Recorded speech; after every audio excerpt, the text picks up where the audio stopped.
من قرية أهلكناها فهم يؤمنون وما أرسلنا قبلك إلا رجالا نوحي إليهم فاسألوا أهل الذكر إن كنتم لا تعلمون وما جعلناهم جسدا لا يأكلون الطعام وما كانوا خالدين. ബഹുമാന്യ സത്യവിശ്വാസികളെ, സത്യവിശ്വാസിനികളെ,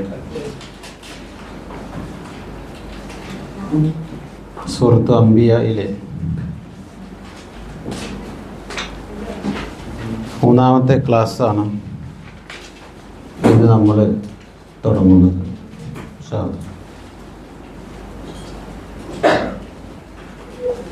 നമ്മൾ പറഞ്ഞുകൊണ്ടിരുന്ന വിഷയം പ്രവാചകന്മാർ ഒരു സമൂഹത്തിലേക്ക് വരുമ്പോൾ ആ സമൂഹത്തിൻ്റെ മാനസികാവസ്ഥ വിശുദ്ധ ഖുർആൻ എടുത്തു കാണിക്കുന്നു. ഓരോ സമൂഹത്തിലേക്കും പ്രവാചകന്മാർ വരുമ്പോൾ ആ നാട്ടിലുള്ള ആളുകൾ, കുറച്ച് ആളുകളൊക്കെ വിശ്വസിക്കും, കുറച്ച് ആളുകളൊക്കെ എതിർക്കും, കുറച്ച് ആളുകളൊക്കെ നിഷേധിക്കും, കുറച്ച് ആളുകളൊക്കെ ഒന്നും ശ്രദ്ധിക്കാതെ അങ്ങനെ പോകും. ഇതൊക്കെ മുൻകാല നബിമാർക്കുള്ള അനുഭവങ്ങളാണ്. ചില ആളുകളൊക്കെ നബിമാരെ ഉപദ്രവിക്കാറുണ്ട്. ബനു ഇസ്രായേൽപ്പെട്ട ചില ആളുകളൊക്കെ ചില നബിമാരൊക്കെ കൊന്നു കളഞ്ഞിട്ടുണ്ട്. സൂറത്ത് മുമ്പ് സൂചിപ്പിച്ചിരുന്നു. സക്കരിയ നബിയെയും യഹിയ നബിനെയൊക്കെ അവിടെ അന്നത്തെ ഇസ്രായേലിലെ ആളുകൾ, ദൂതന്മാർ കൊന്നു കളഞ്ഞു. ബനു ഇസ്രായേൽപ്പെട്ട ഒരുപാട് ആളുകൾ നബിമാരെ കൊന്നിട്ടുണ്ട്. അപ്പോൾ അങ്ങനെയൊക്കെ പ്രതികരണം ഉണ്ടാവും നബിമാർ വരുമ്പോൾ. ചില ആളുകൾ എതിർക്കും, ചില ആളുകൾ എത്ര പറഞ്ഞാലും അംഗീകരിക്കില്ല. അതിപ്പോഴും ഉണ്ടല്ലോ അങ്ങനെ. ചില ആളുകൾ തർക്കിക്കും, ഇങ്ങോട്ട് നബിയോട് തർക്കിക്കും, ഓരോ വാദങ്ങൾ പറയും. വേറെ ചില ആളുകൾ അവർ ചില വെല്ലുവിളികൾ നടത്തും. അത് കൊണ്ടുപോവാ, ഇത് കൊണ്ടുപോവാ, അങ്ങനെ ചെയ്യ്, ഇങ്ങനെ ചെയ്യ്, എന്നാൽ ഞങ്ങൾ വിശ്വസിക്കാം എന്നൊക്കെ പല രീതിയിലും ആളുകൾ പറയും. അങ്ങനെ പറയുമ്പോൾ ആളുകൾ പല രീതിയിലും പ്രതികരിക്കുമ്പോൾ ചില പ്രതികരണത്തിൻ്റെ തോതനുസരിച്ച് കൊണ്ട് ചില ആളുകളെ അല്ലെങ്കിൽ ചില വിഭാഗം ആളുകളെ അല്ലാഹു സുബ്ഹാനഹു വ തആല നശിപ്പിച്ചു കളഞ്ഞു. ചരിത്രത്തിൽ ഒരുപാട് അങ്ങനെ ഉണ്ടായിട്ടുണ്ട്. അതുകൊണ്ടാണ് നമ്മൾ ചെറിയ സൂറത്തിൽ പഠിച്ചില്ലേ, വല്ലസ്റി ഇന്നൽ ഇൻസാൻ ലഫീ ഖുസ്ർ സൂറത്ത് പഠിച്ചപ്പോൾ പറഞ്ഞു കാലം തന്നെ സത്യം എന്ന് പറഞ്ഞാൽ അതാണ്. കാലം ചരിത്രം ഒന്ന് പഠിച്ചാൽ അറിയാം ഈ വക കാര്യങ്ങളൊക്കെ. ചരിത്രത്തിൽ ഇതൊക്കെ ഉണ്ട്, ഇതൊക്കെ പഠിക്കാൻ വേണ്ടിയിട്ടാണ്. അതാണ് കാലം തന്നെ സത്യം എന്ന് പറയുന്നത്. അപ്പോൾ ഇതാണ് നമ്മുടെ വിഷയം. പ്രവാചകന്മാരെ പ്രവാചക ദൗത്യവുമായി വരുമ്പോൾ അന്നത്തെ ആളുകൾ എതിർക്കുകയും അവിശ്വസിക്കുകയും വെല്ലുവിളിക്കുകയും കളിയാക്കുകയും അപവാദങ്ങൾ പറയുകയും ചെയ്തുകൊണ്ട് വിശ്വസിക്കാതിരിക്കാനുള്ള എല്ലാ തന്ത്രങ്ങളും അവർ ചെയ്യും. അതിനെയൊക്കെ പ്രവാചകന്മാർ അതിജീവിക്കും. അതാണ് ചരിത്രം, അതാണ് കാലത്തിൻ്റെ ചരിത്രം, സത്യം എന്ന് നമ്മളോട് വിശുദ്ധ ഖുർആൻ പറഞ്ഞതുകൊണ്ടാണ്. അപ്പോൾ കഴിഞ്ഞ ആഴ്ച നമ്മൾ പറഞ്ഞത് ബൽ ഖാലു അൽആസു അഹ്ലാമിൻ ബലിഫ്തറാ ബൽ ഹുവ ശാഇറുൻ ഫൽയഅ്തിനാ ബിആയതിൻ കമാ ഉർസിലൽ അവ്വലൂൻ. ഇതാണ് നമ്മുടെ ലാസ്റ്റ് അധ്യായം. രണ്ടായത്തുകൾ നമ്മളൊന്ന് ഓതണം. കഴിഞ്ഞ ആഴ്ച എടുത്ത ആയത്ത് നമ്മൾ ഒന്ന് ഓതിയിട്ട് നമ്മൾ തുടങ്ങാം, പുതിയത് തുടങ്ങാം. അപ്പോൾ ഒന്ന് ഓതുക നമ്മൾ. കഴിഞ്ഞ ആഴ്ച എടുത്തിട്ട് ഖാല റബ്ബി മുതൽ കേട്ടോ. അഊദു ബില്ലാഹി മിനശ് ശൈത്വാനിർ റജീം. ബിസ്മില്ലാഹിർ റഹ്മാനിർ റഹീം. ഖാല റബ്ബി യഅലമുൽ ഖൗല ഫിസ് സമാഇ വൽ അർദ് വഹുവസ് സമീഉൽ അലീം. ബൽ ഖാലൂ അദ്ആസു അഹ്ലാമിൻ ബൽ ഇഫ്തറാഹ് ബൽ ഹുവ ശാഇറുൻ ഫൽയഅ്തിനാ ബിആയത്തിൻ കമാ ഉർസിലൽ അവ്വലൂൻ. ഇതല്ല നമ്മളെടുത്തത് അല്ലേ? ഇനി പുതിയത് എടുക്കാനുണ്ട്. മാ ആമനത് ഖബ്ലഹും മിൻ ഖർയത്തിൻ അഹ്ലക്നാഹാ അഫഹും യുഅ്മിനൂൻ. വമാ അർസൽനാ ഖബ്ലക ഇല്ലാ റിജാലൻ നൂഹി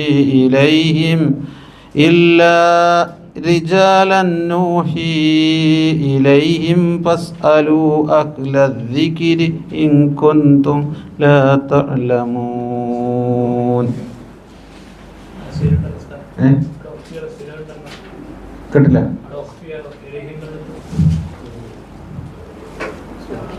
ഇലൈഹിം എന്നുള്ളടത്ത് അവിടെ കൂട്ടി ഓതണം. ഞാൻ അവിടെ പിന്നെ ഞാൻ നിർത്തിയത് ശ്വാസം കിട്ടുന്നുണ്ട്.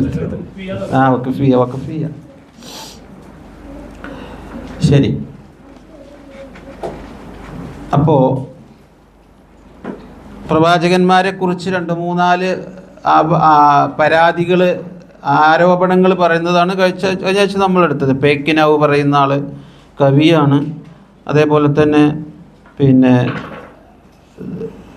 പിന്നെന്താ നമ്മൾ പറഞ്ഞ കളവ് പറയുന്ന ആൾ, അങ്ങനെ സാഹിറാണ്. ഇങ്ങനത്തെ കുറേ ആരോപണങ്ങളൊക്കെ അവർ പറയുമെന്ന് നമ്മൾ പറഞ്ഞു. അതിൻ്റെ തുടർച്ചയായിട്ട് പറയാണ്. എന്താ പറഞ്ഞത്?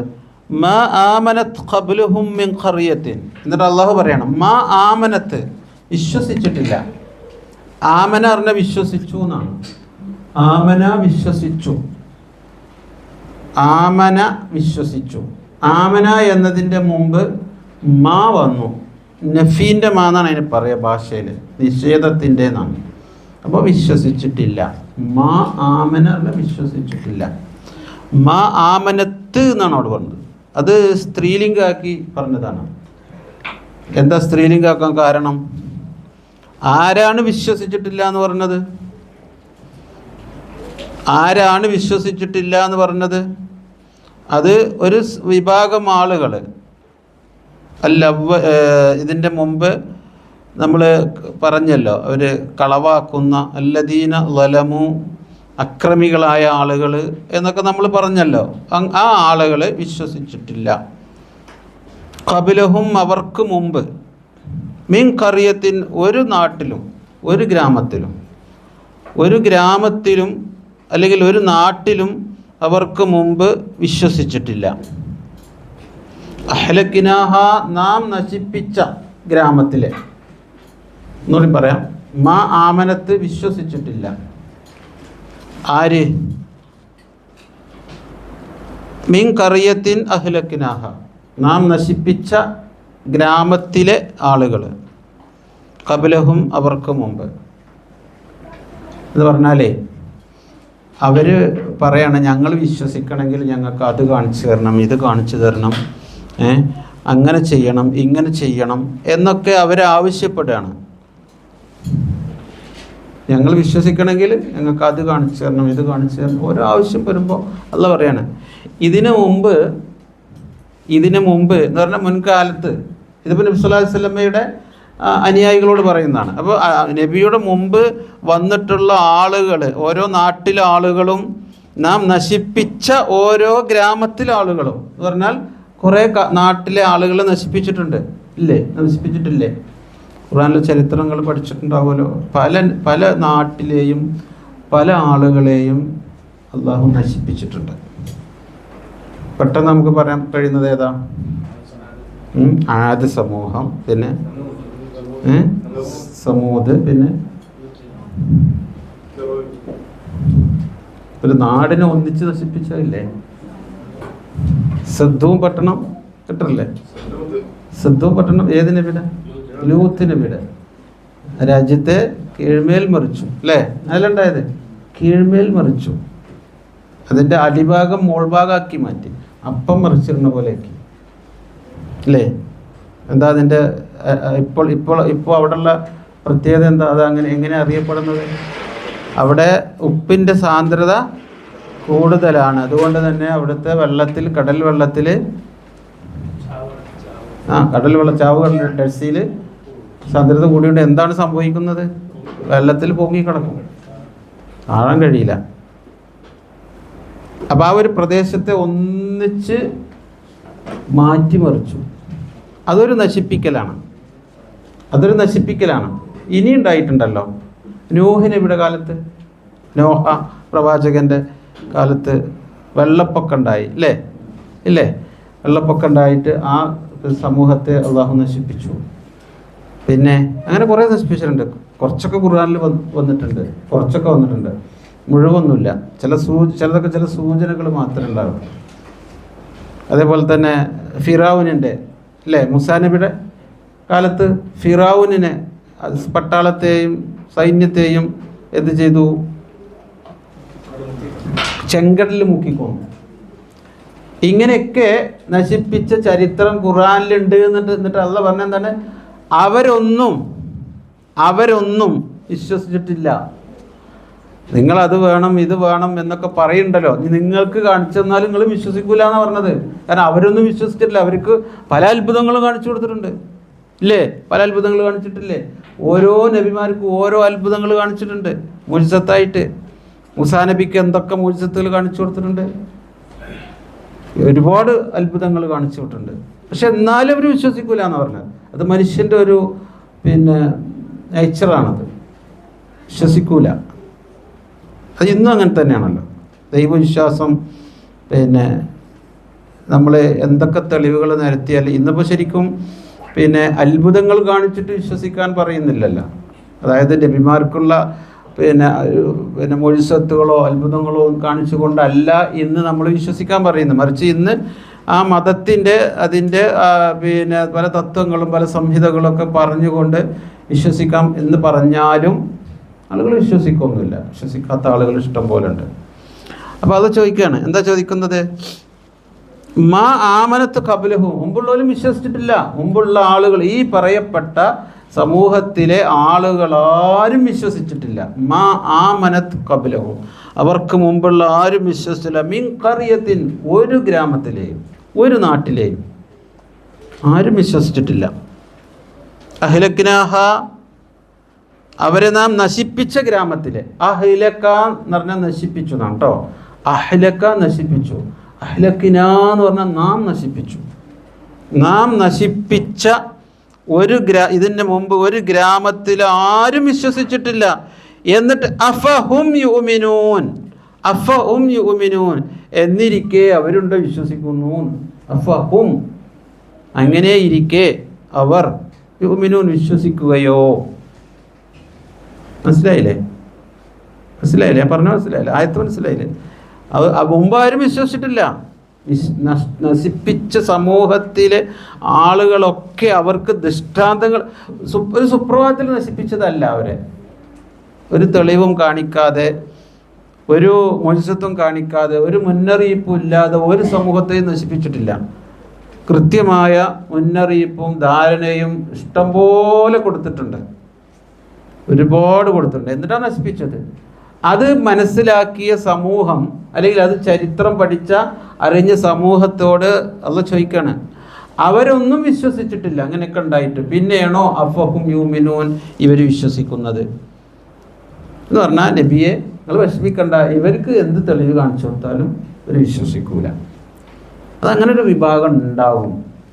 വിശ്വസിക്കാത്ത ഒരു സമൂഹം ഉണ്ടാവും, എന്നുണ്ടാവും. വിശ്വസിക്കുന്നവരുണ്ടാവും, വിശ്വസിക്കാത്തവരുണ്ടാവും. അപ്പോൾ വിശ്വസിക്കാത്തൊരു സമൂഹത്തിന് അവർ പറയും ഞങ്ങൾക്ക് അത് വേണം, ഇത് വേണം, ആ തെളിവ് വേണം, ഈ തെളിവ് വേണം എന്നൊക്കെ പറയുമെങ്കിലും എന്ത് തെളിവ് കൊടുത്താലും ശരി അവരൊന്നും അത് വിശ്വസിക്കില്ല. കാരണം മുമ്പത്തെ അങ്ങനെയാണ്. അവർക്കൊക്കെ എല്ലാ സമൂഹത്തെയും നശിപ്പിച്ച് സമൂഹത്തിനൊക്കെ തെളിവ് കൊടുത്തിട്ടുണ്ട്, എന്നിട്ടും അവർ വിശ്വസിച്ചിട്ടില്ലല്ലോ. അതൊക്കെ മനസ്സിലാക്കി ഇവരാണോ ഇനി വിശ്വസിക്കുന്നത് എന്ന ചോദ്യം ഞാൻ ആയത്തൊന്നുകൂടി പറയാം. മാ ആമനത്ത് ഖബ്ലഹും മിൻ ഖറിയത്തിൻ, അവർക്ക് മുമ്പ് ഒരു നാട്ടിലെ ആരും വിശ്വസിച്ചിട്ടില്ല.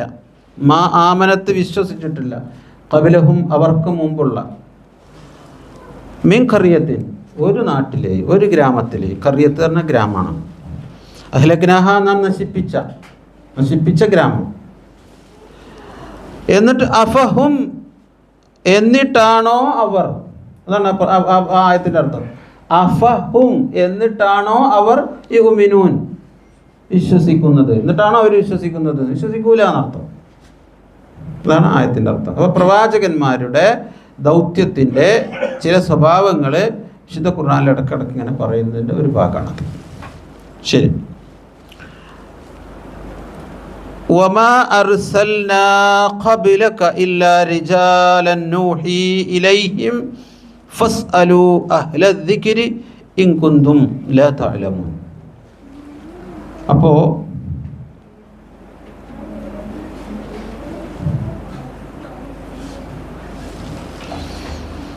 ഒമാ അർസൽന അറിയാലോ. ഒമാ അർസൽന എന്താണ്? നാം അയച്ചിട്ടില്ല, അതാണ് അർത്ഥം. എന്താണ്? നാം അയച്ചിട്ടില്ല. വമാ നേരത്തെ പറഞ്ഞു, അർസല എന്നാണ് അയച്ചു എന്നുള്ളത്. അർസൽന എന്നതിൻ്റെ മുമ്പ് മാ വന്നു. അപ്പോൾ വമാ അർസൽന നാം അയച്ചിട്ടില്ല എന്നാണ്. നാം അയച്ചിട്ടില്ല. ഖബിലക്ക നബിയെ നിങ്ങൾക്ക് മുമ്പ് നാം അയച്ചിട്ടില്ല. ഇല്ലാ റിജാലൻ ചില പുരുഷന്മാരെ അല്ലാതെ. റിജാൽ പുരുഷന്മാർ പറഞ്ഞാൽ നബിമാരായിട്ട് അയച്ചതൊക്കെ പുരുഷന്മാരാണെന്നർത്ഥം. റസൂലുകളായി വന്നതൊക്കെ പുരുഷന്മാരാണ്. വമാ അർസൽന നാം അയച്ചിട്ടില്ല. ഖബിലക്ക നിങ്ങൾക്ക് മുമ്പ്, നബിയോട് പറയാണ്, നിങ്ങൾക്ക് മുമ്പ് നാം അയച്ചിട്ടില്ല. ഇല്ലാ റിജാലൻ ചില പുരുഷന്മാരെ അല്ലാതെ. നൂഹി നാം വഹ്യ് നൽകും, ബോധനം നൽകും, ഇലൈഹിം അവരിലേക്ക്, ആ പ്രവാചകന്മാരിലേക്ക്.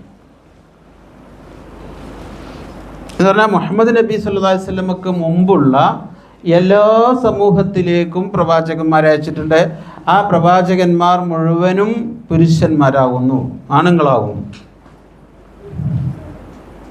അപ്പോൾ അവരിലേക്ക് അയക്കപ്പെട്ട ഒരാളെയും നാം, ഒരു പുരുഷനല്ലാത്ത ഒരാളെയും അയച്ചിട്ടില്ല. പറഞ്ഞാൽ പുരുഷന്മാരെ മാത്രമാണ് അയച്ചിട്ടുള്ളത്. എന്നിട്ട് അള്ളാഹ് ചോദിക്കുന്നു, ഫസ് അലു, അതുകൊണ്ട് നിങ്ങൾ ചോദിക്കുക, അന്വേഷിക്കുക, മനസ്സിലാക്കുക. അതാണ് എൻ്റെ അർത്ഥം. ഫസ് അലു, അപ്പോൾ നിങ്ങൾ ചോദിക്കുക, അന്വേഷിക്കുക. ഫസ് അലു, അപ്പോൾ നിങ്ങൾ ചോദിക്കുക, അന്വേഷിക്കുക, മനസ്സിലാക്കുക. അഹ്ലൽ ദിക്രി, അഹ്ലൽ ദിക്ർ പറഞ്ഞാൽ അറിവുള്ളവരെന്നാണ് അതിൻ്റെ ശരിക്കും അർത്ഥം. അഹ്ലൽ ദിക്റിൻ്റെ അർത്ഥം അറിവുള്ളവർ എന്നാണ് കേട്ടോ. അഹ്ലൽ ദിക്റിൻ്റെ അർത്ഥം അറിവുള്ളവരെന്നാണ്. പക്ഷെ ഇവിടെ അർത്ഥം വേദക്കാരെന്നാണ്. അഹ്ലു കിതാബ്, വേദക്കാര്. വേദക്കാര് പറഞ്ഞാരാ? വേദക്കാര് പറഞ്ഞാരാ? ജൂതന്മാരും ക്രൈസ്തവരും.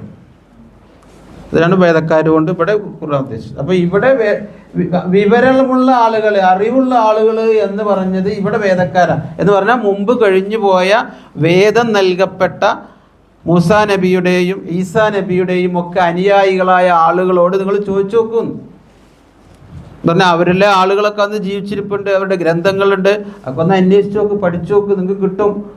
എല്ലാ നബിമാരെയും അയച്ചത് പുരുഷന്മാരെ തന്നെയാണ്. അവരുടെ വേദഗ്രന്ഥത്തിലും അവരുടെ ഗ്രന്ഥങ്ങളിലും അവരുടെ മതപരമായ അറിവുള്ള ആളുകളോടൊക്കെ ചോദിച്ചു നോക്കുക എന്ന് പറയുന്നത്. ഇതാണ് ഫസ് അലു, അതുകൊണ്ട് നിങ്ങൾ അന്വേഷിക്കുക, പഠിക്കുക, ചോദിക്കുക. എല്ലാവരും ചോദിച്ചു എന്നാണ്. ഫസ് അലു, നിങ്ങൾ ചോദിക്കുക. അവരോട് ചോദിക്കുക എന്ന് പറഞ്ഞാൽ രണ്ടർത്ഥമുണ്ട്, അവിടെ നമ്മൾ മനസ്സിലാക്കണം. വസ്അൽ മൻ അർസൽനാ മിൻ ഖബ്ലിക, വിശുദ്ധ ഖുർആനിലെ ഒരു ആയത്താണ്, വലിയ ഫേമസ് ആയ ഒരു ആയത്താണത്. ലോകത്ത് ആദ്യമായി ശിർക്കിന് തെളിവ് പറഞ്ഞൊരായത്താണത് അല്ലേ? ലോകത്ത് ആദ്യമായിട്ട് ശിർക്ക് ചെയ്യാൻ തെളിവിനോദിയ ആയത്താണ്. വസ്അൽ മൻ അർസൽനാ മിൻ ഖബ്ലിക മിർ റസൂൽ. നബിയെ, നിങ്ങൾക്ക് മുമ്പ് നിയോഗിക്കപ്പെട്ട നബിമാരോട് നിങ്ങൾ പ്രാർത്ഥിക്കുക.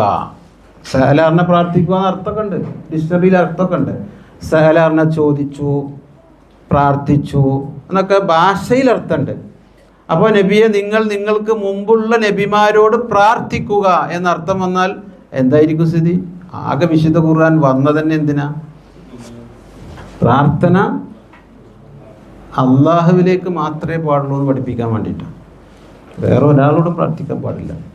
ഇതാണ് ഇസ്ലാമും മറ്റ് മതങ്ങളും തമ്മിൽ വേറിട്ട് നിൽക്കുന്ന ഒരു പ്രത്യേകത. ശ്രദ്ധിച്ചിട്ടുണ്ടോ? മറ്റേ ഏത് മതങ്ങൾ നിങ്ങൾ പരിശോധിച്ച് നോക്കൂ, ലോകത്തുള്ള ഏത് മതത്തെ പരിശോധിച്ച് നോക്കൂ, ദൈവത്തോട്, ഏകനായ അള്ളാഹുവിനോട് മാത്രമേ പ്രാർത്ഥിക്കാവൂ എന്ന് പഠിപ്പിക്കുന്ന ഒരു വേറിട്ട മതമാണ് ഇസ്ലാം. അത് ദൈവത്തിൻ്റെ പുണ്യപുരുഷനായിരുന്നാലും മനുഷ്യ ദൈവമായിരുന്നാലും ആൾ ദൈവമായിരുന്നാലും നബിമാരോട് വരെ പ്രാർത്ഥിക്കാൻ പാടില്ല. പക്ഷെ ലോകത്ത് ആദ്യമായി കൊട്ടപ്പുറത്ത് വെച്ച്, കൊട്ടപ്പുറം ജില്ല കോഴിക്കോട് മലപ്പുറം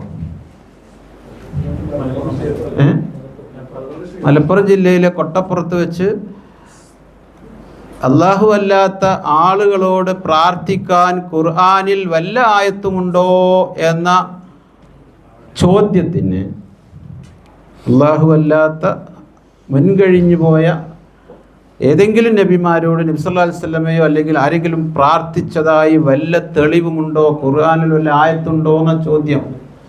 ഉണ്ട് മൗലവി, ഉണ്ട്. വമാ വസ്അൽ മൻ അർസൽനാ മിൻ ഖബ്ലിക, നിങ്ങൾക്ക് മുമ്പുള്ള നബിമാരോട് നിങ്ങൾ ചോദിക്കുക അഥവാ പ്രാർത്ഥിക്കുക എന്ന ആയത്തിൽ ലോകത്ത് ഇബ്ലീസ് പോലും നാണിച്ചിട്ടുണ്ടാവും. കാരണം ഞാനും കൂടി ഇങ്ങനെ അർത്ഥം പറഞ്ഞിട്ടുള്ളത്. അപ്പോൾ എന്താ ഇതിൻ്റെ അർത്ഥം? വസ്അൽ മൻ അർസൽനാ മിൻ ഖബ്ലിക, നബിയെ നിങ്ങൾക്ക് മുമ്പുള്ള പ്രവാചകന്മാരോട് നിങ്ങൾ ചോദിച്ചു നോക്കൂ എന്ന് പറഞ്ഞാൽ എന്താ? വസ്അലിൽ ഖറിയത്ത എന്നാണ് വിശുദ്ധ ഖുർആന്റെ വേറൊരുത്തിൽ. ഗ്രാമത്തോട് ചോദിക്കുകയാണ്. എങ്ങനെ ഗ്രാമത്തോട് ചോദിക്കുക? അഹ്ലഹ. വസ്അൽ ഖറിയത്ത എന്ന് പറഞ്ഞാൽ അതിൻ്റെ അർത്ഥം വസ്അൽ അഹ്ലൽ ഖറിയ, ഗ്രാമത്തിലെ ആളുകളോട് ചോദിച്ചു നോക്കൂ എന്നാണ്. അതൻ്റെ അർത്ഥം. ഒരു ഗ്രാമത്തോട് ചോദിക്കൂ എന്ന് പറഞ്ഞാൽ ഗ്രാമത്തിലെ ആളുകളോട് ചോദിക്കൂ എന്നാണ്. അവിടെ ജീവിച്ചിരിക്കുന്ന ആളുകളോട് ചോദിക്കുന്നതാണ്. മുൻകഴിഞ്ഞ പ്രവാചകന്മാരോട് ചോദിക്കൂ എന്ന് പറഞ്ഞാൽ മുൻകഴിഞ്ഞ പ്രവാചകന്മാരൊക്കെ മരണപ്പെട്ടു പോയില്ലേ, എങ്ങനെ അവരോട് ചോദിക്കുക? അവരുടെ ഗ്രന്ഥങ്ങൾ, ആ പ്രവാചകന്മാരുടെ ഗ്രന്ഥങ്ങൾ ഇവിടെ ഉണ്ടോ അത് പരിശോധിക്കുക. ആ പ്രവാചകന്മാരുടെ അനുയായികൾ ഇവിടെ ഉണ്ടാവും, അവരോട് ചോദിക്കുക. ഇതാണ് പറഞ്ഞതിൻ്റെ അർത്ഥം. വളരെ വ്യക്തമാണ്. എല്ലാ തഫ്സീറുകളിലും എല്ലാ ഖുർആൻ വ്യാഖ്യാതാക്കളും പറഞ്ഞൊരർത്ഥമാണത്. അപ്പം അങ്ങനത്തെ പ്രയോഗങ്ങൾ കാണുമ്പോൾ ഡിക്ഷണറി വെച്ച് അർത്ഥം പറഞ്ഞാലുള്ള പ്രയാസമാണത്. ഡിക്ഷണറി വെച്ചിട്ട് ഡിക്ഷണറി സ്ഥലമൊക്കെ അങ്ങനെയൊക്കെ അർത്ഥം ഉണ്ടാവും. പക്ഷെ ഡിക്ഷണറി വെച്ചുകൊണ്ട് ചില പദങ്ങൾക്ക് അർത്ഥം പറഞ്ഞാൽ ഒരുപാട് അബദ്ധങ്ങൾ സംഭവിക്കും എന്നതിന് തെളിവാണത്. വസ്അലൂ അഹ്ല ദിക്രി ഇൻ കുന്തും ലാ തഅലമൂൻ. വിശുദ്ധ ഖുർആനിലെ ഇതേ ആശയം വേറെ സ്ഥലത്തുണ്ട്. അതേപോലെ തന്നെ വിശുദ്ധ ഖുർആനിൽ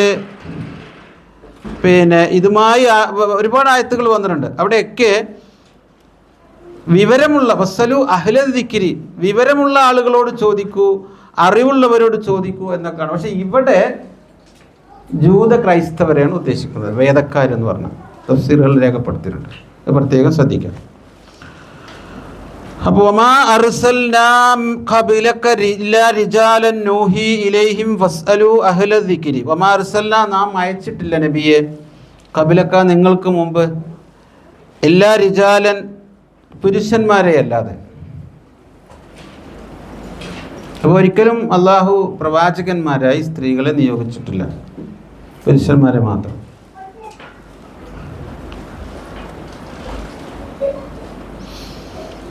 ഇല്ലാ റിജാലൻ നൂഹി ഇലൈഹിം, ആ പ്രവാചകന്മാരിലേക്ക് നാം വഹി നൽകുന്നു. നൂഹിയറിന് നാം വഹി നൽകുന്നു. വസ്അലു, അതുകൊണ്ട് നിങ്ങൾ ചോദിക്കുക, അന്വേഷിക്കുക. അഹ്ല ദിക്രി, അറിവിൻ്റെ. ദിക്ർ പറഞ്ഞാൽ ദിക്റിന് ശരിക്കും ഇതിൻ്റെ ഭാഷാപരമായ അർത്ഥം സ്മരണ, ഓർമ്മ, അറിവ് എന്നൊക്കെ അർത്ഥമുണ്ട് കേട്ടോ. അപ്പോൾ കാണാം, പിന്നെ ഹൽക്കത്ത് ദിക്ർ ഒരു പദമാണ്, ഹദീസിലും ഒക്കെ ധാരാളം വന്ന ഒരു പദമാണ് ഹൽക്കത്ത് ദിക്ർ. ശ്രദ്ധിക്കുക, ഹൽക്കത്ത് ദിക്ർ ഹദീസിലൊക്കെ വന്നൊരു പദമാണ്. ദിക്റിൻ്റെ സദസ്സ് എന്നാണ്. എന്താ ദിക്റിൻ്റെ സദസ്സ് പറഞ്ഞാൽ? അറിവിൻ്റെ സദസ്സ് എന്നാണ് അവിടെ അർത്ഥം. ഒക്കെ അങ്ങനെ തന്നെയാണ്. അറിവ് ഖുർആനിൽ വന്നിടത്തൊക്കെ അങ്ങനെ തന്നെയാണ് അറിവ്. അതന്നെ അതിന് ദിക്ർ ഹൽക്ക എന്ന് ചില ആളുകൾ അർത്ഥം പറഞ്ഞു. എന്താ അതിൻ്റെ അർത്ഥം? അപ്പോൾ വരിക ഹൽക്ക എന്ന് പറഞ്ഞാൽ, ഹൽക്കത്ത് എന്ന് പറഞ്ഞാൽ ഇങ്ങനെ വട്ടത്തിലുള്ളതിനെ ഹൽക്ക എന്ന് പറയും.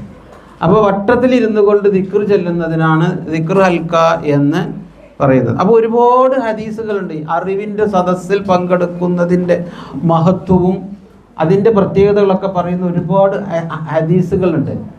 അതൊക്കെ അറിവിൻ്റെ സദസ്സാണ്.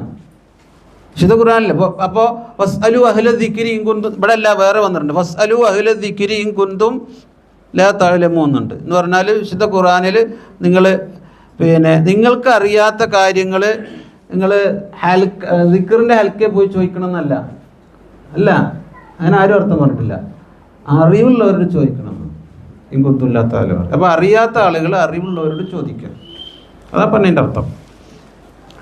അപ്പോൾ അറിവ് എന്നാണ് അവിടെ ദിക്റിൻ്റെ അർത്ഥം കേട്ടോ. അപ്പോൾ ഫസ്അലു, അതുകൊണ്ട് നിങ്ങൾ ചോദിക്കണം, അഹ്ല ദിക്രി, ദിക്റിൻ്റെ ആളുകളോട്, അറിവുള്ളവരോട് അഥവാ വേദക്കാരായ ആളുകളോട്, ഇൻ കുന്തും ലാ തഅലമൂൻ, നിങ്ങൾക്ക് അറിവില്ലാത്തവരാണെങ്കിൽ, ഇൻ കുന്തും നിങ്ങളാണെങ്കിൽ, ലാ തഅലമൂൻ അറിയാത്തവർ. അപ്പോൾ നിങ്ങൾ അറിയാത്തവരാണെങ്കിൽ നിങ്ങൾക്ക് മുമ്പുള്ള സമൂഹത്തോട് ചോദിക്കുക. നമ്മുടെ മുഹമ്മദ് നബി സല്ലല്ലാഹു അലൈഹി വസല്ലമക്ക് മുമ്പുള്ള സമൂഹം ഏതാ? ഈസാ നബിയുടെ അനുയായികൾ. ആരാണത്? ക്രിസ്ത്യാനികളാണ്. അതിന് മുമ്പ് ജൂതന്മാർ. ഒരേ കാലഘട്ടത്തിൽ ഏകദേശം രണ്ടുണ്ടായിട്ടുണ്ട്.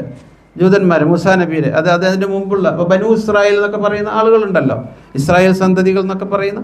അപ്പോൾ അവരോട് ചോദിച്ചാൽ മതി എന്ന് പറഞ്ഞാൽ എന്താ? അവരുടെ ഗ്രന്ഥത്തിലുണ്ടോ നോക്കുക, അല്ലെങ്കിൽ അവരിലെ പണ്ഡിതന്മാരോട് ചോദിച്ചു നോക്കുക. ഇങ്ങനെ അറിയാത്ത കാര്യങ്ങളൊക്കെ ചോദിച്ച് മനസ്സിലാക്കണം എന്നാണ് പറഞ്ഞത്. ശരി, അപ്പോൾ ആയത്ത് ഒന്നുകൂടി പറഞ്ഞ് രണ്ടായത്തൊക്കെ ഒന്ന് എടുത്തുട്ടോ. ശ്രദ്ധിക്കണേ, അർത്ഥം മനസ്സിലാവാത്തുണ്ടെങ്കിൽ പറയണം കേട്ടോ, ചോദിക്കണം. അർത്ഥം പറയുമ്പോൾ എവിടെയെങ്കിലും അവ്യക്തത ഉണ്ടെങ്കിൽ അപ്പോൾ ചോദിക്കണം. ഒമാ അർസൽന, നാം അയച്ചിട്ടില്ല, ഖബലക നിങ്ങൾക്ക് മുമ്പ്, ഇല്ലാ റിജാലൻ പുരുഷന്മാരെ അല്ലാതെ, നൂഹി ഇലൈഹിം ആ പുരുഷന്മാരിലേക്ക് നാം വഹയി നൽകുന്നു. ഫസ്അലു, അതുകൊണ്ട് നിങ്ങൾ ചോദിക്കണം. ഈ പറഞ്ഞ കാര്യങ്ങളൊക്കെ നിങ്ങൾ ചോദിച്ചു മനസ്സിലായിക്കോന്ന് പറഞ്ഞത്. അഹ്ല ദിക്രി, അറിവുള്ളവരോട് അഥവാ വേദക്കാരോട്, ഇൻ കുന്തും ലാ തഅലമൂൻ, നിങ്ങൾ അറിവില്ലാത്തവരാണെങ്കിൽ ചോദിച്ച് മനസ്സിലാക്കി പഠിക്കണം എന്നർത്ഥം. അടുത്ത ആയത്ത് ഇന്നത്തെ മൂന്നാമത്തെ ആയത്ത് കേട്ടോ. ഖുർആനിൽ നോക്കുക. വമാ ജഅൽനാഹും ജസദൻ ലാ യഅകുലൂന അത്ത്വആമ വമാ കാനൂ ഖാലിദീൻ. വമാ ജഅൽനാഹും ജസദൻ, അതെന്താ പറയാൻ കാരണം വെച്ചാൽ, നബി അല്ലെങ്കിൽ ഏത് നബിമാർ സമൂഹത്തിൽ വന്നാലും അവർ നമ്മൾ നേരത്തെ പറഞ്ഞ പോലെ എന്താ ഒരു മലക്കിനെ പറഞ്ഞേക്കാൻ എന്ന് ചോദിക്കും. പിന്നെ നബിമാരെ കുറിച്ചുള്ള അസ്വാക്ക്, അങ്ങാടി കൂടെ നടക്കണു, ഭക്ഷണം കഴിക്കണു, എന്ത് നബിയാണിത് എന്ന് ചോദിക്കും ചില ആളുകൾ. നബിമാരെ കുറിച്ച് അവർ ആശയം പറയും, അസ്വാക്ക്, അങ്ങാടി കൂടെ ചന്തയിൽ കൂടെ ഒക്കെ ഇങ്ങനെ നടക്കുക, പിന്നെ ഭക്ഷണം കഴിക്കുക, ഇങ്ങനത്തെ ഒരാൾ നബിയാവാൻ പറ്റുമെന്നു അവരുടെ ഒരു വാദം. അതിനെ ഗണ്ണിക്കുകയാണ് വിശുദ്ധ ഖുർആൻ. എന്താ പറഞ്ഞത് അറിയോ? വമാ ജഅൽനാഹും, അവർക്ക് നാം ആക്കിയിട്ടില്ല, ജസദൻ, ഒരു ജസദൻ. എന്താ ജസദ് പറഞ്ഞാൽ പഠിച്ചിട്ടുണ്ടല്ലോ, ശരീരം, ഒരു ശരീരത്തെ. എങ്ങനത്തെ ശരീരം? ലാ യഅകുലൂന തആമ, ഭക്ഷണം കഴിക്കാത്ത ശരീരം. അങ്ങനത്തെ ഒരു തടിയുള്ള ആളെ വിട്ടിട്ടില്ല എന്ന് സാധാരണ നമ്മൾ പറയാറില്ലേ. ഈ സമൂഹത്തിലൊക്കെ പിന്നെ ചില ആളുകൾ പ്രത്യക്ഷപ്പെടാറുണ്ടല്ലോ, ഔലിയാക്കളായിക്കൊണ്ടല്ലേ, ഔലിയ എന്നൊക്കെ പറഞ്ഞിട്ട് വരാറുണ്ടല്ലോ അല്ലേ. ഈ പിന്നെ അത്ഭുതങ്ങളൊക്കെ കാണിച്ചിട്ട് അവർക്ക് 40 തടി ഉണ്ട് എന്നൊക്കെയാണ് പറയുന്നത്, 40 ശരീരം ഉണ്ട് എന്നാണ്. അപ്പോൾ അവർ നിസ്കരിക്കണ നേരത്തൊന്നും നിസ്കരിക്കൊന്നുമില്ല അവർ. അപ്പോൾ ചോദിച്ചാൽ പറയും അത് ഒരു തടി ഇവിടെ മക്കത്ത് ഇപ്പോൾ ഹറമൽ ഇമാമുക്കാണ്, മറ്റേ തടി തവാഫിയാണ്, ഇങ്ങനെയൊക്കെ പറഞ്ഞിട്ട് അതുകൊണ്ട് നിസ്കരിക്കണം ചോദിക്കാൻ തന്നെ പാടില്ല എന്നാണ്. അങ്ങനെ ഒരു തടിയൊന്നും ഒരാൾക്കില്ല അല്ലേ? അല്ല, അങ്ങനെ പറയുന്ന ആളുകളെ ശരിക്കും വേണ്ട എന്താണെന്നറിയോ? ഈ ഇവിടെ ഉള്ള കാണുന്ന തടിനെ കെട്ടിടുക, തെങ്ങമ്മ കെട്ടിടുക, എന്നിട്ട് തിന്നാൻ കൊടുക്കാതിരിക്കുക. തിന്നാൻ ചോദിക്കും കുറേ കഴിഞ്ഞാൽ, വിശക്കും ദാഹം ഉണ്ടാവും, പറയാം മറ്റേ തടി തിന്നുന്നുണ്ടാവും, അക്കത്തുണ്ടല്ലോ മറ്റേ തടി, അവിടുന്ന് നല്ല കഫ്സ തിന്നുന്നുണ്ടാവും, മന്തി തിന്നുന്നുണ്ടാവും എന്ന് പറഞ്ഞിട്ട് തിന്നാൻ കൊടുക്കാതെ കെട്ടിടുക. അത് തന്നെയുള്ള മാർഗം. അപ്പോൾ അങ്ങനെ കുറേ തടികളൊന്നും ഇല്ല, അതൊക്കെ വെറുതെ ആളുകൾ പൗരോഹിത്യം ഉണ്ടാക്കുന്ന കുറേ കാര്യങ്ങൾ. എന്തായിരുന്നാലും ഭക്ഷണം കഴിക്കാത്ത ഒരു തടി പ്രവാചകന്മാർക്ക് കൊടുത്തിട്ടില്ല. അവർ ഭക്ഷണം കഴിക്കും, അവർ മനുഷ്യപ്രകൃതിയിൽ തന്നെ അവിടെ ജീവിക്കുന്നത്. അവർക്ക് വേദന ഉണ്ട്, നൊമ്പരങ്ങളുണ്ട്, പ്രയാസങ്ങളുണ്ട്, മുറിവാവും. സല്ലല്ലാഹു അലൈഹി വസല്ലമയുടെ പല്ല് പൊട്ടിയില്ലേ? സല്ലല്ലാഹു ഒരു ഖന്തക്ക് യുദ്ധത്തിന്റെ സമയത്താണ് എൻ്റെ ഓർമ്മ, ഉഹദ് യുദ്ധം. അതായത് ഒരു കുഴി കുഴിച്ചിട്ട് അതിൻ്റെ മുകളിൽ ചെടിയൊക്കെ വെച്ച് ഇലയൊക്കെ, ഈത്തപ്പനയുടെ ഇലയൊക്കെ വെച്ചിട്ട് മേലെ മണ്ണിട്ടിട്ട് ഇങ്ങനെ നടന്നു പോകുന്ന വഴിയിൽ അതിലറിയാതെ വീണു, പല്ല് പൊട്ടി, ശരീരത്തിൽ മുറിവുണ്ടായി, രക്തം വന്നു, പനി ഉണ്ടായി, ശരീരത്തിന് വേദന ഉണ്ടായി, മാനസിക വിഷമങ്ങളുണ്ടായി, സംഘർഷങ്ങളുണ്ടായി, സ്വന്തം പ്രിയപ്പെട്ട ആളുകളുടെ മരണം ഉണ്ടായി, സ്വന്തം കുട്ടി വരെ, മക്കളൊക്കെ മരണപ്പെട്ടു. ഈ മരിക്കുന്നതിന് മുമ്പ് ആൺകുട്ടികളൊക്കെ മരിച്ചു. വളരെ വയസ്സുകാലത്തുണ്ടായി. ഇബ്രാഹിം എന്ന് പറഞ്ഞ ഒരു പൊന്നോമന, അതെങ്കിലും ഒരു ആൺകുട്ടി ഉണ്ടായോലോ എന്ന് വിചാരിച്ച് ഇരിക്കുമ്പോഴാണ് ആ കുട്ടിയും മരണപ്പെടുന്നത്. ഇത് നബിമാരുടെ ഇവിടുത്തെ അവസ്ഥയാണ്, പ്രവാചകന്മാരുടെ അവസ്ഥയാണ്. അവർക്ക് പ്രയാസം ഉണ്ടാവും, ബുദ്ധിമുട്ടുണ്ടാവും, വിഷമം ഉണ്ടാവും, വേദന ഉണ്ടാവും, നൊമ്പരുണ്ടാവും, ഇതൊക്കെ ഉണ്ടാവും. പക്ഷേ അവിടെയൊക്കെ നമ്മൾ മനസ്സിലാക്കേണ്ടത് നബിമാരെ അള്ളാഹു പ്രത്യേക ഒരു സംരക്ഷണം അവർക്കുണ്ടാവും, മറ്റുള്ളവർക്ക് ഇല്ലാത്ത അതുണ്ടാവും. എന്ന് പറഞ്ഞാൽ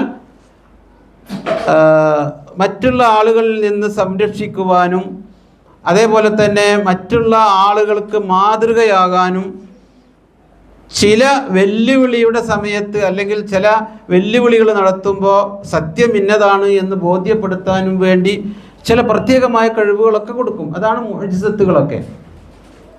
മനുഷ്യന് ചെയ്യാൻ കഴിയാത്ത പലതും ചെയ്യാൻ കഴിയും.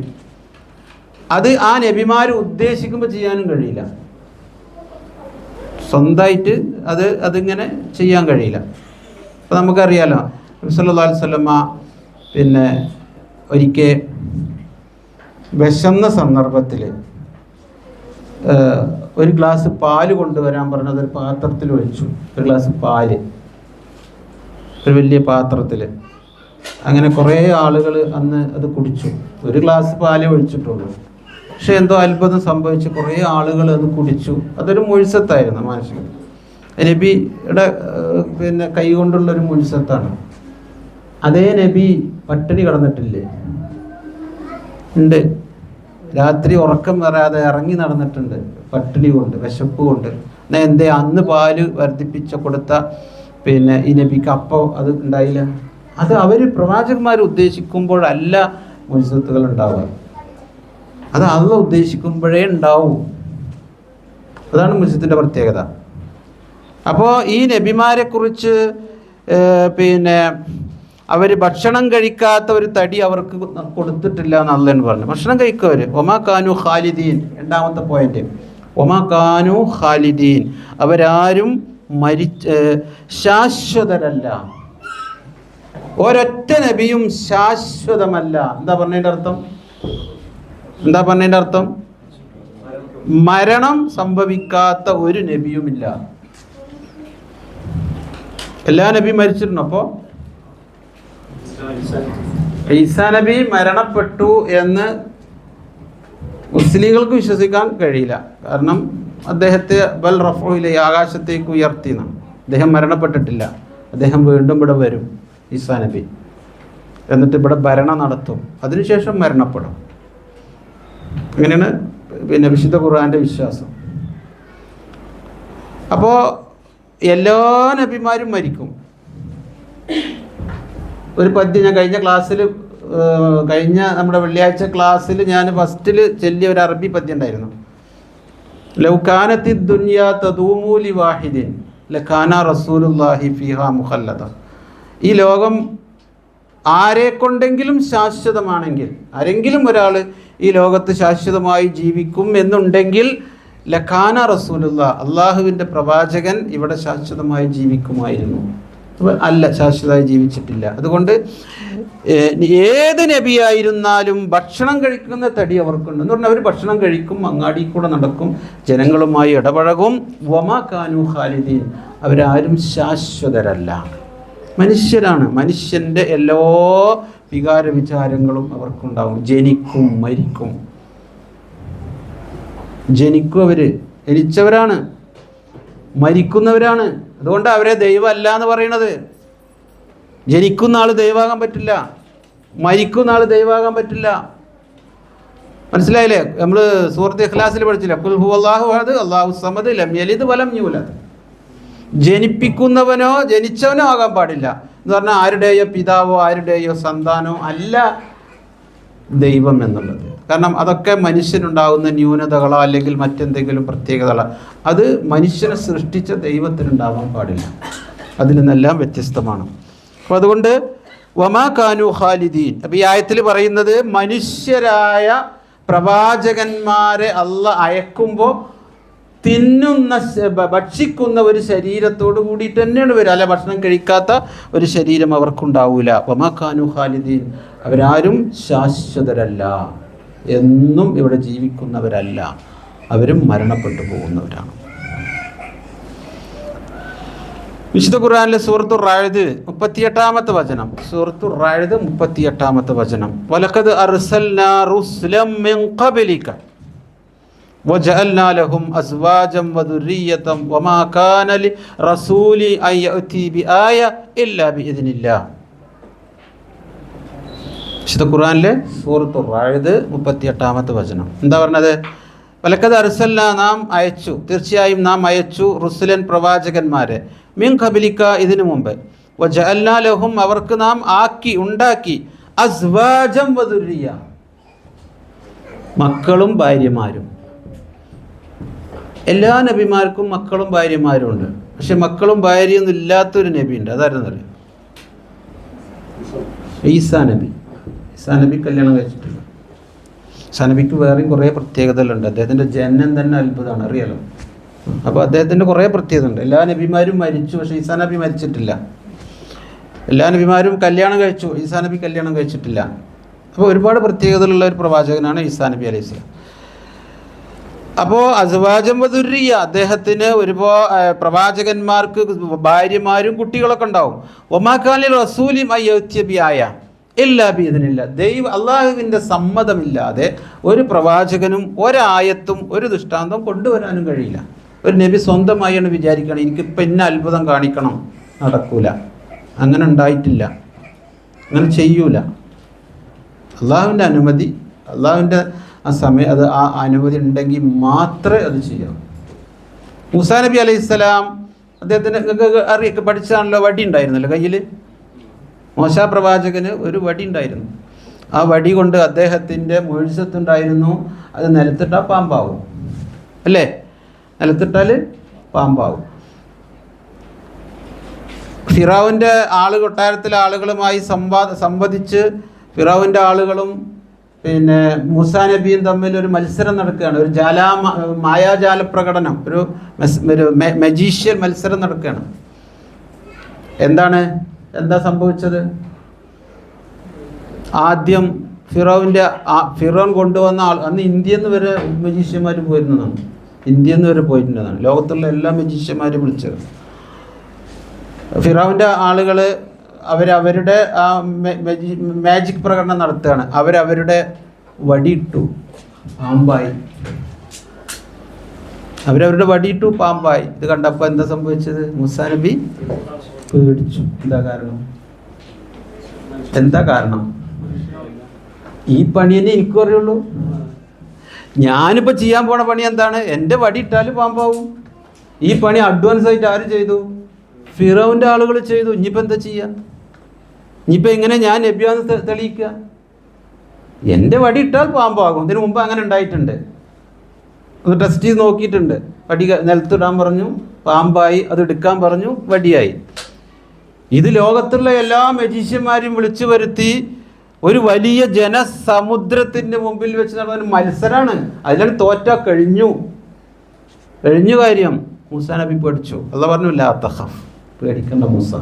കയ്യിലുള്ള വടി ഇടാൻ പറഞ്ഞു. വടിയിട്ടു. എന്താ സംഭവിച്ചത്? ആ മൂസാ നബിയുടെ വടി അതുവരെ കാണിക്കാത്തൊരത്ഭുതം അപ്പോൾ കാണിച്ചു. അത് ഇഴഞ്ഞു പോയി അവരുടെ പാമ്പുകളൊക്കെ വിഴുങ്ങി. അവരുടെ പാമ്പുകളെ വിഴുങ്ങി കളഞ്ഞു.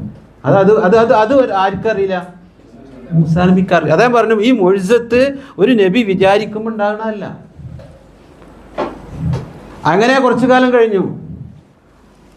കഴിഞ്ഞു മൂസാ നബി അവിടെയുള്ള കിബിത്തികളായ അവിടെയുള്ള ആ നാട്ടിലുള്ള അടിമകളായ ആളുകളെ രക്ഷപ്പെടുത്തി പോകുമ്പോൾ പിന്നാലെ ഫിറൗനും പട്ടാളവും വരുമ്പോൾ ചെങ്കടലിൻ്റെ അടുത്തെത്തി.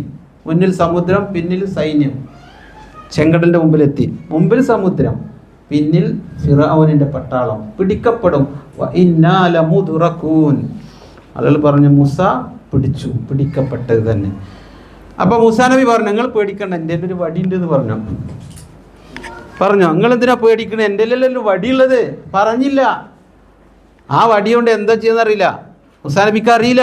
പക്ഷെ മൂസാ നബി അവിടെ എത്തിയപ്പോൾ അള്ളാഹ് പറഞ്ഞു, ആ വടി കൊണ്ട് വെള്ളത്തിലടിക്കാൻ പറഞ്ഞു. കണ്ടോ അതിൻ്റെ വേറൊരു അത്ഭുതം. വെള്ളത്തിലടിച്ചു. സമുദ്രം രണ്ട് ഭാഗത്തേക്ക് മാറി നിന്നു. കത്തൗദിൽ അലീം, വലിയൊരു മതിൽ പോലെ നിന്നു എന്നാണ്.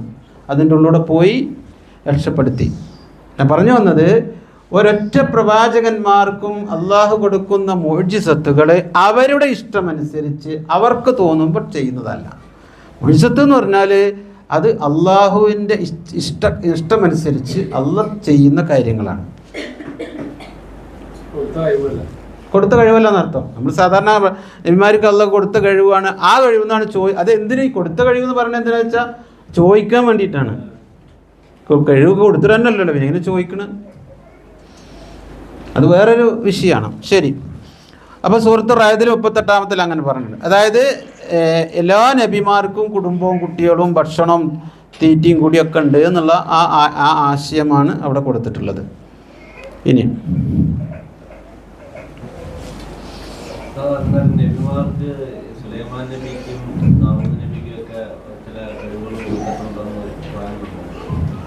എന്ത് കഴിവ്? അതൊരു മുഅ്ജിസത്താണ്. അതന്നെ, അതൊരു മുഅ്ജിസത്തായിട്ട് കൊടുത്തതാണ്. പക്ഷികളുടെ ഭാഷ പക്ഷികൾ സംസാരം മനസ്സിലാക്കാൻ.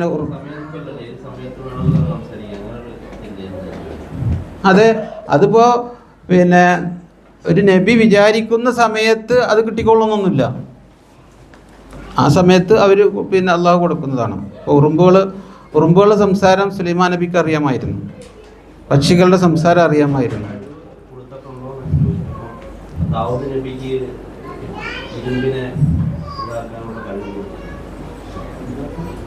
ഇരുമ്പിനെ മറ്റേ ഇതാക്കാനുള്ള എന്താണ്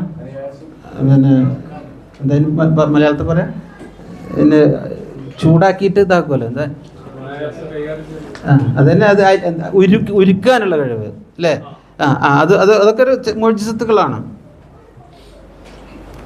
അതന്നെ നമ്മൾ സാധാരണ പറയാറ്. ഈ നബിമാർക്ക് ഇങ്ങനെ ഇരുമ്പ് ഉരുക്കാനുള്ള കഴിവ് കൊടുത്തിട്ടുണ്ടല്ലോ എന്ന് പറഞ്ഞുകൊണ്ട്, അപ്പോൾ നമ്മൾ ആ നബിമാർക്ക് അങ്ങനെ കഴിവ് കൊടുത്തത് കൊണ്ടല്ലേ നമ്മൾ അവരോട് ചോദിക്കുന്നത് എന്നുള്ള ചോദ്യങ്ങളൊക്കെ വരാറുണ്ട്. ഇനി നമ്മളതിന് പറയാറുള്ളത്, നമ്മളാരിപ്പോൾ വീടുണ്ടാക്കുമ്പോൾ കമ്പി വാങ്ങുമ്പോൾ കമ്പി ഒരുക്കാനും നമ്മൾ ദാവൂദ് നബിയോട് പറയാറില്ലല്ലോ, ഈ ഇത് വാദിക്കുന്ന ആളുകൾ. അല്ല നമ്മളതിന് പറയുന്ന രൂപതാണ്. അപ്പം അത് അള്ളാഹു അഡ്വാൻസായിട്ട് കുറേ കഴിവ് കൊടുത്തു എന്ന അർത്ഥത്തിലല്ല, ഓരോ സമയത്ത് തന്നെയാണ് അത് കൊടുക്കുന്നത്. ശരി, എന്നാ അത്രയും ആയത്ത് മതി അല്ലേ? സമയമായിട്ടുണ്ട്. ഇനി നമ്മൾ കഴിഞ്ഞ ആഴ്ച ഒരു ഇത് പറഞ്ഞു, ഒരു പ്രാർത്ഥന പഠിച്ചിരുന്നല്ലോ അല്ലേ? അല്ലേ, എന്തായിരുന്നു? എല്ലാ ദിവസവും രാവിലെ 3 പ്രാവശ്യം റളിയതു ബില്ലാഹി റബ്ബൻ ഇസ്ലാമി ദീന വബി മുഹമ്മദിൻ സല്ലല്ലാഹു അലൈഹി വസല്ലം നബിയ്യ എന്ന ഒരു പ്രാർത്ഥന നമ്മൾ പറയുന്നത്. അത് പഠിച്ചിട്ടുണ്ടാവും, ചെല്ലലുണ്ടാവും എന്ന് വിചാരിക്കുന്നു. പിന്നെ നമ്മൾ പറഞ്ഞത് ഇതേപോലെ ഒരു പ്രാർത്ഥന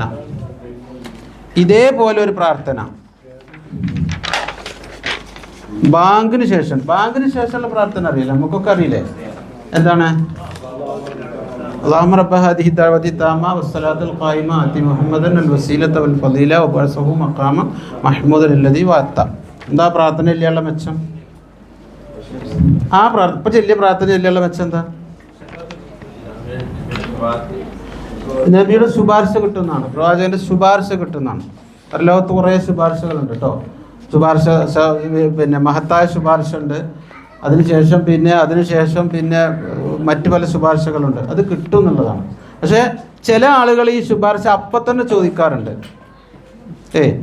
ഈ ബാങ്കിന് ശേഷം അപ്പം തന്നെ ശുപാർശ നബിയോട് ശുപാർശ നബിയുടെ ശുപാർശ കിട്ടും എന്നുള്ളത് കൊണ്ട് വർസുഖ്ന ശഫാഅത്തുഹു എന്ന് പറയാറുണ്ട്. അങ്ങനെ ഹദീസുകളിലൊന്നും വന്നിട്ടില്ല. അത് ചെല്ലിയ ശുപാർശ കിട്ടുമെന്നല്ലാതെ ശുപാർശ അപ്പം ചോദിക്കാൻ പറഞ്ഞിട്ടില്ല. എന്നാൽ ഒരു പ്രാർത്ഥന കൂടി ഉണ്ട് ബാങ്കിൻ്റെ ശേഷം. അത് നമ്മൾ കഴിഞ്ഞ ആഴ്ച പഠിച്ച അതേ പ്രാർത്ഥനയുടെ വേറൊരു പതിപ്പാണ്. അശ്ഹദു അൻ ലാ ഇലാഹ ഇല്ലല്ലാഹു വഹ്ദഹു ലാ ശരീക ലഹു വ അന്ന മുഹമ്മദൻ അബ്ദുഹു വ റസൂലുഹു. അതൊരറിയാലോ? അശ്ഹദു അൻ ലാ ഇലാഹ ഇല്ലല്ലാഹു വഹ്ദഹു ലാ ശരീക ലഹു വ അശ്ഹദു അന്ന മുഹമ്മദൻ അബ്ദുഹു വ റസൂലുഹു. അതിനുശേഷം റളീതു ബില്ലാഹി റബ്ബൻ വബി മുഹമ്മദിൻ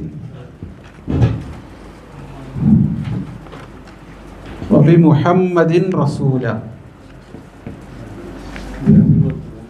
വബിൽ ഇസ്ലാമി ദീന.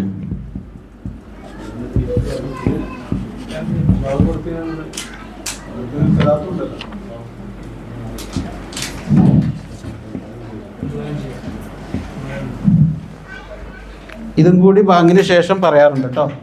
ഇത് ഇമാം മുസ്ലിം 386 ഹദീസാണ്. ഇമാം മുസ്ലിം റിപ്പോർട്ട് ചെയ്തതാണ് കേട്ടോ.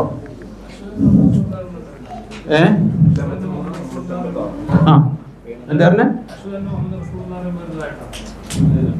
ബാങ്കിനാ? ഇല്ല, ബാങ്ക് കൊടുക്കുമ്പോൾ ബാങ്ക് നമ്മൾ ആവർത്തിക്കുക.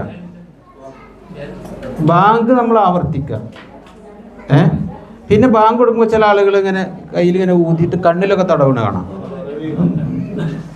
അതൊന്നും എവിടെയും വന്നിട്ടില്ല. എനിക്ക് ഓരോരുത്തർ ചെയ്യണം. അതെ, ഇവിടെ ഇങ്ങനെ കാണിക്കുന്നുണ്ട്. അതെ, അതിനൊന്നും പ്രമാണങ്ങളില്ല. ആളുകൾ പലതും ചെയ്യും. അപ്പോൾ ഇത് അശ്ഹദു അല്ലാ ഇലാഹ ഇല്ലല്ലാഹു വഹ്ദഹു ലാ ശരീക ലഹു വ അശ്ഹദു അന്ന മുഹമ്മദൻ അബ്ദുഹു വ റസൂലുഹു റളിതു ബില്ലാഹി റബ്ബ വബി മുഹമ്മദിൻ റസൂല വബിൽ ഇസ്ലാമി ദീന എന്ന് ഒരാൾ പറഞ്ഞാൽ ബാങ്കിന് ശേഷം സലാത്തുണ്ട് കേട്ടോ, അത് മറക്കരുത്. അല്ലാഹുമ്മ റബ്ബ ഹാദിഹി ദഅവത്തിന് മുമ്പ് അല്ലാഹുമ്മ സല്ലി അലാ കഴിഞ്ഞിട്ട്, ബാങ്ക് കഴിഞ്ഞിട്ട്, ബാങ്കിന് മുമ്പല്ല, മുമ്പ് അതല്ല, ബാങ്കിൻ്റെ മുമ്പ് സലാത്തില്ല. നമ്മുടെ നാട്ടിലൊക്കെ മൈക്കൽ കൊട്ടിയിട്ട് അല്ലാഹുമ്മ സല്ലി അലാ മുഹമ്മദ് റസൂൽ. അത് പിന്നെ എന്താ വെച്ചാൽ റസൂൽ എന്താണോ ചെയ്തതിന് നേരെ എതിരിക്കുന്ന ആളുകളാണ് നമ്മുടെ നാട്ടിൽ. അതെ, പ്രവാചകൻ എന്തൊരു കാര്യം പറഞ്ഞോ അതിന് നേരെ ഓപ്പോസിറ്റ് ചെയ്യുന്ന ആളുകളാണ് നാട്ടിൽ. അതുകൊണ്ടാണ്. അപ്പോൾ ഈ പ്രാർത്ഥന ചൊല്ലിയാൽ ഇതിൻ്റെ മെച്ചം എന്താ വെച്ചാൽ അവൻ്റെ പാപങ്ങൾ പുറത്തു കൊടുക്കുന്ന ഒരു ദുആയാണ് ഈ ദുആ എന്ന് നമ്മൾ മനസ്സിലാക്കുക. അല്ല, രണ്ടും ചൊല്ലാം. അതിന് പകരമല്ല, ആ പ്രാർത്ഥനയ്ക്ക് പുറമെ ഇതും ചൊല്ലാം, രണ്ടും ചൊല്ലാം.